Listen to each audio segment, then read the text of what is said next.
Trump ने जो सोच रखा था वो ही उन्होंने किया। उन्होंने यूक्रेन प्रेसिडेंट को 28 फरवरी को अमेरिका बुलाया। बुलाने का मकसद यूक्रेन को समझाना था कि भाई तुम्हारा ये खेल बहुत चल गया, अब समय आ गया है कि इस वॉर को यही खत्म किया जाए। हम रसिया को टेबल पर बैठाएंगे। उन्होंने अपनी डिमांड्स बता दी है, तुम अब अपनी राय बता दो कि तुम्हें पीस चाहिए या नहीं, क्योंकि अब हम तुम्हें मिलिट्री एड और फॉरेन एड प्रोवाइड नहीं करेंगे, जिसके बिना तुम इस वॉर में एक हफ्ते भी नहीं टिक पाओगे। Winning this. You have a damn good chance of coming out okay because of us. We gave you military equipment and your men are brave, but they had to use our military. If you didn't have our military equipment, if you didn't have our military equipment, this war would have been over in 2 weeks. Ukraine president का इन सबको लेकर attitude ऐसा नजर आ रहा है कि वो Trump के इन फैसलों से खुश नहीं है। उनका मानना है कि यूएसए को बिना कुछ पूछे यूक्रेन की मदद करनी चाहिए, क्योंकि आफ्टर ऑल वो सही है और रसिया गलत। तो फिलहाल ऐसा लगता है कि यूक्रेन ट्रंप की पीस टॉक में इंटरेस्टेड नहीं है। A lot of questions. Let's start from the beginning. Sure. First of all, during the war, everybody has problems. Even you, but you have nice ocean and don't feel now, but you will feel it in the future. God bless. You don't know that. God bless. You don't God know bless. that. You will not You do gotta- the war. Don't tell us what we're going to feel. अब ऊंट किस दिशा में बैठेगा? क्या Ukraine Trump के offer को आखिर में एक्सेप्ट करेगा? अगर नहीं तो उसके पास क्या क्या ऑप्शन बचते हैं? अगर यूएसए ने अपनी सपोर्ट हटा ली तो क्या यूरोप यूक्रेन की मदद करेगा?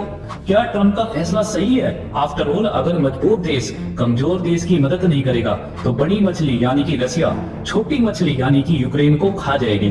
तो छोटी मछली यानी कि यूक्रेन को तो प्रोटेक्ट करना चाहिए। तो कहीं ट्रंप गलत तो नहीं कर रहे हैं अपनी मदद को हटाकर? रसिया को इसमें क्या फायदा है, क्या नुकसान है और मेरी इसमें क्या राय है, इन सबको जल्दी से समझते हैं। तो बेसिकली ट्रंप ने अपने इलेक्शन कैंपेन में अमेरिकन पब्लिक को वादा दिया था कि वो हर संभव प्रयास करेंगे यूक्रेन रसिया वॉर को रुकवाने के लिए। उन्होंने पहले ही बता दिया था कि वो ऐसा कैसे करेंगे और पिछले कुछ दिनों से उनका इसकी तरफ काम नजर भी आया है। ये सब देखकर यूरोप काफी टेंशन में था, जो किसी भी प्रकार की रसिया के साथ बातचीत के सख्त खिलाफ था। यूरोपियन कंट्री ने पहले से ही मन बना लिया था कि इस पूरी लड़ाई में बैड गाय रसिया है और रसिया से यूक्रेन की लड़ाई में यूक्रेन की हर तरीके से मदद करनी चाहिए। जब तक बाइडेन एडमिनिस्ट्रेशन थी तब तक यूएसए भी यही सोचता था और इसीलिए यूएसए ने बिलियंस ऑफ डॉलर्स की फाइनेंशियल और मिलिट्री एड यूक्रेन को प्रोवाइड की थी। लेकिन ट्रंप एडमिनिस्ट्रेशन इस पूरे मुद्दे को दूसरे एंगल से देखती है और वॉर को रुकवाने के लिए वो हर संभव प्रयास करने को तैयार है, जो कि यूरोप नहीं चाहता। यूरोप चाहता है कि वॉर चलता रहे, तो इसीलिए कई सारी यूरोप कंट्री के head of state USA visit कर रहे थे, जहां पर वो ये जानना चाह रहे थे कि ट्रंप एडमिनिस्ट्रेशन क्या करने की कोशिश कर रही है और कहीं ट्रंप एडमिनिस्ट्रेशन उनकी मेहनत जो यूरोप ने यूक्रेन में की है उस पर पानी ना फेर दे, या फिर कहीं यूएसए और रसिया मिलकर कोई एग्रीमेंट ना कर ले जिसमें यूरोप को पूछा भी ना जाए।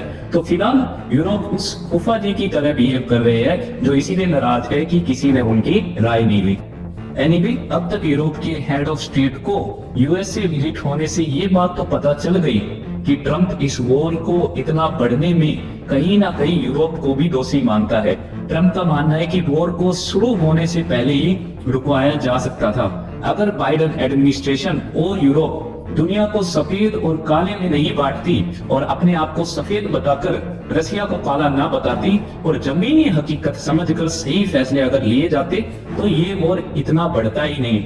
लाखों लोगों की जो जान गई है, चाहे वो रशियन हो या यूक्रेनियन, कितनी प्रॉपर्टी को डैमेज पहुंचाए, इकोनॉमी को ठेस पहुंची है। तो इसको लेकर ट्रंप रसिया को कम और यूरोप और यूक्रेन को ज्यादा जिम्मेदार समझता है। Saudi Arabia. Well, I think I'm really disappointed in what's happened. I've been watching this for 3 years. It's a war that would have never happened if I was president, and I've been watching these people being killed at levels that you've rarely seen, not even close, since the Second World War. And I'm very disappointed. I hear that they're upset about not having a seat. Well, they've had a seat for 3 years, and a long time before that. This could have been settled very easily. Just a half-baked negotiator could have settled this years ago. Europe की head of state की USA में visit unsuccessful निकली और उन्हें पता लग गया कि ट्रंप जो करेगा अपने हिसाब से करेगा। जैसे कि आपको पता है कि रशिया और यूक्रेन का वॉर 24 फरवरी 2022 को शुरू हुआ। इस वॉर के पीछे के कुछ कारण है, मैं आपको सिंपल भाषा में बता देता हूँ। सबसे बड़ा कारण है कि रशिया को लगता है कि उसकी तरफ की दुनिया में उसका इन्फ्लुएंस होना चाहिए, ना कि वेस्ट का, जो कि रशिया को हमेशा से बैड गाय समझता है। तो रशिया बिल्कुल भी नहीं चाहता कि जिन कंट्री के साथ उसके बॉर्डर मिलते हैं, जिनके साथ उनका कल्चर भी मिलता है, like most of the history Ukraine Russia का ही हिस्सा हुआ करता था। इन लेटेस्ट टाइम सोवियत यूनियन जब टूटा तो रशिया से यूक्रेन अलग हो गया। तब से यूक्रेन का वेस्ट की तरफ झुकाव बढ़ता चला गया और वेस्ट ने इस झुकाव को बढ़ावा भी दिया। तो अगर हिस्टोरिकली बात करें तो रशिया और यूक्रेन दोनों ब्रदर है, बस फर्क है तो दोनों की आइडियोलॉजी में। ये बिल्कुल इंडिया पाकिस्तान की तरह है, जहाँ पर बॉर्डर के दोनों तरफ सेम नस्ल के और सेम ऐतिहासिक धरोहर के लोग रहते हैं, बस फर्क है तो दोनों की अलग अलग आइडियोलॉजी में। ओवर द ईयर ये देखा गया कि यूक्रेन में वेस्टर्न इन्फ्लुएंस समय के साथ बढ़ता गया। रशिया के पड़ोसी देश वेस्टर्न इन्फ्लुएंस से प्रभावित होते गए।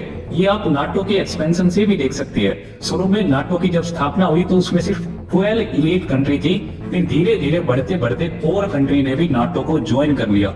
नाटो का ये एक्सपेंशन ईस्टर्न साइड देखा गया, जैसे कि 1999 में पोलैंड, हंगरी, चेक रिपब्लिक ने नाटो को ज्वाइन कर लिया। फिर 2004 में Bulgaria, Estonia, Latvia, Lithuania, Romania, Slovakia and Slovenia, और फिर 2009 में अल्बेनिया और क्रोएशिया, 2017 में मोंटेग्रो, 2023 में फिनलैंड और अब 2024 में स्वीडन।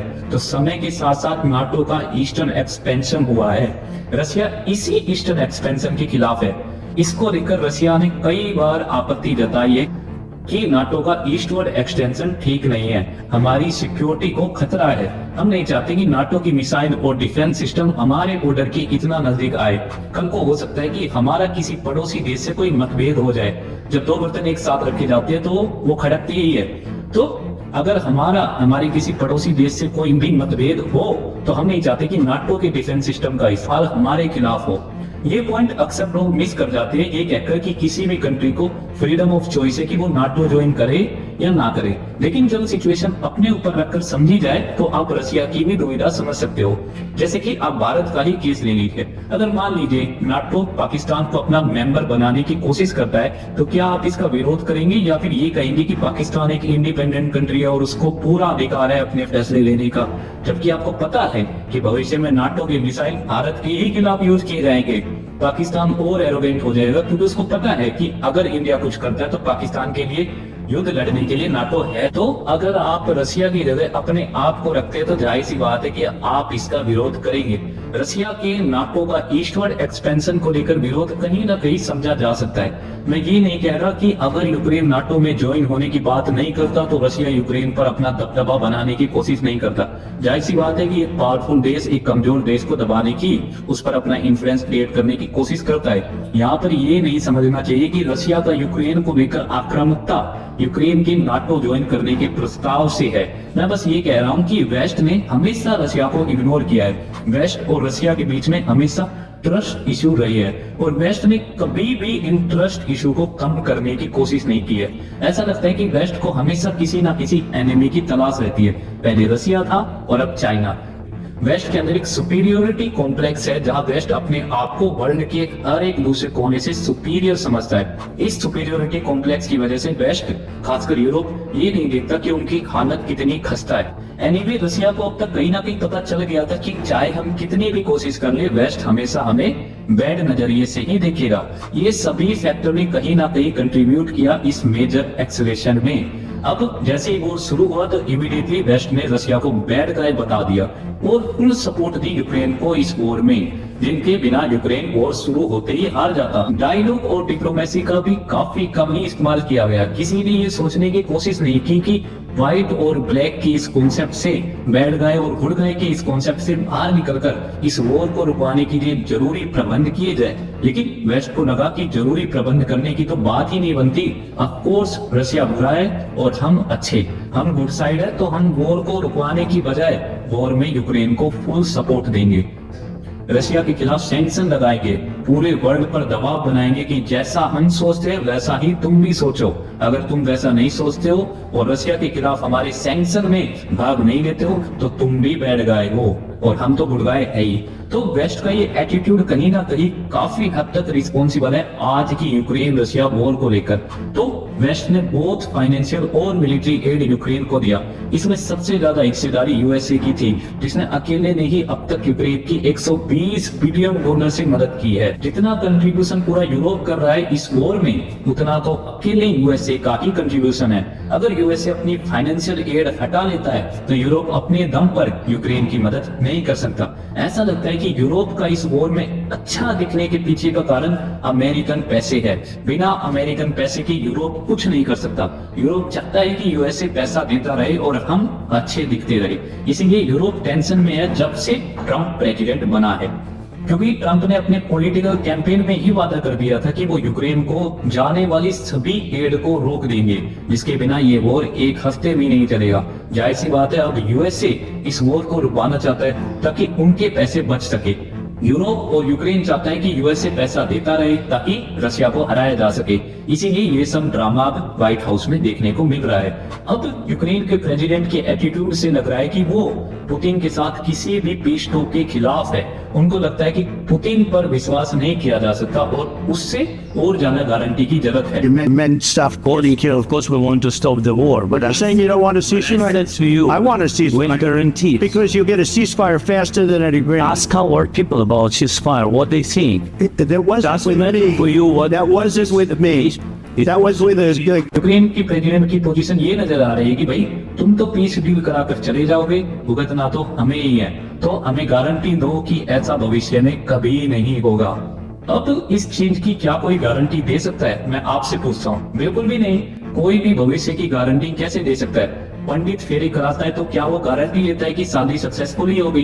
बिल्कुल नहीं। ये दुनिया विश्वास पर टिकी है। यूक्रेन प्रेसिडेंट के इस व्यवहार से ट्रंप बड़ा परेशान है। उसे लगता है कि यूक्रेन प्रेसिडेंट पीस चाहता ही नहीं है। यूक्रेन की फ्रस्ट्रेशन भी कहीं ना कहीं समझी जा सकती है। पहले तो वेस्ट ने यूक्रेन को चढ़ाया कि तुम चलो, हम तुम्हारे पीछे हैं, जिसमें बाइडेन के टाइम का यूएसए भी शामिल था। यूक्रेन को लगा कि वेस्ट की मदद से वो रशिया को हरा देगा, तो यूक्रेन को पंप करके यूएसए पीछे हट गया। यूक्रेन भी सोचता होगा कि इससे अच्छा तो वेस्ट उसकी मदद ना ही करता, तो कम से कम वो किसी झूठे बहकावे में तो नहीं रहते और अपनी पॉलिसी को उसी हिसाब से रखते। इसीलिए यूक्रेन वॉर में यूरोप और यूएसए का दोनों का काफी हाथ है, जिन्होंने यूक्रेन का यूज किया रशिया से लड़ने के लिए। इसमें सबसे ज्यादा नुकसान यूक्रेन को ही हुआ। अब क्या यूक्रेन यूएसए की बात मानेगा? पहले देखते हैं कि यूक्रेन के पास क्या क्या ऑप्शन है। यूक्रेन यूएसए को दरकिनार कर सकता है और अपने यूरोपियन एलाई से मदद की गुहार लगा सकता है, लेकिन एक बार अमेरिका के हटने के बाद यूरोप भी यूक्रेन की रिस्पॉन्सिबिलिटी अपने ऊपर से हटा लेगा। क्योंकि बेशक यूरोप ट्रंप से कितना भी नफरत करता हो कि ट्रंप ने उनके साथ धोखा कर दिया, इतने टाइम से जो यूरोप ने यूक्रेन में मेहनत की उस पर पानी फिरा दिया गया, लेकिन यूरोप इतना भी बेवकूफ नहीं कि यूक्रेन को ये कहे कि जाओ तुम लड़ाई करो, हम पैसे देंगे। यूरोप कह सकता है कि उन्हें अब यूएसए पर भी विश्वास नहीं है और वो अब अपनी पॉलिसी को चेंज करेंगे और यूएसए की यूरोप में दखलंदाजी को कम करेंगे, अपने फॉरेन रिलेशन अपने हिसाब से बनाएंगे। लेकिन यूरोप यूएसए पर आ जाएगा।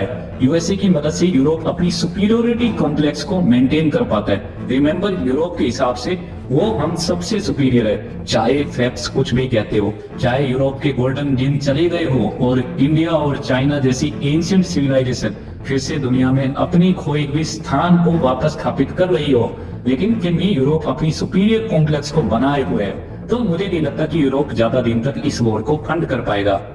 यूक्रेन अपनी यूरोपियन एलाई से सपोर्ट की उम्मीद कर तो सकता है, लेकिन यूएसए के निकल जाने के बाद इससे उसे कुछ हासिल नहीं होगा और अकेला यूक्रेन रशिया से नहीं लड़ सकता। मैं यूक्रेन के पैट्रियोटिज्म पर सवाल नहीं उठा रहा हूँ, बस आपको सिंपल फैक्ट बता रहा हूँ।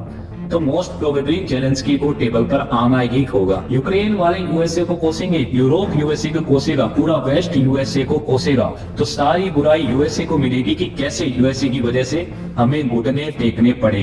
तो हो सकता है जो यूएसए एग्रीमेंट कराएगा वो एक खट्टी याददाश्त की तरह यूक्रेनियन के दिमाग पर छप जाए। इन सबसे रशिया को सबसे ज्यादा फायदा होगा। इतने साल के सैंक्शन जो उन्होंने झेले हैं और जो भी विपरीत परिस्थिति से वो गुजरे हैं उसका अब उन्हें फायदा मिलेगा। तो आखिर में क्या इंडिया के पास सच निकली कि पीस का रास्ता वॉर से नहीं बल्कि डायलॉग और डिप्लोमेसी से है?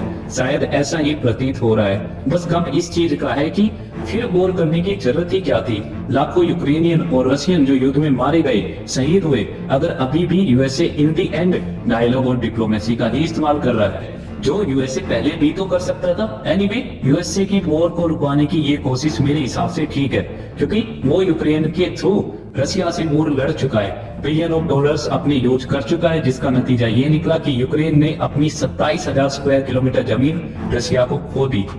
इस पूरे ड्रामा में सबसे ज्यादा नुकसान यूक्रेन और रशिया का ही हुआ है। खैर, आगे क्या होगा? क्या पीस होगा या फिर वॉर होगा?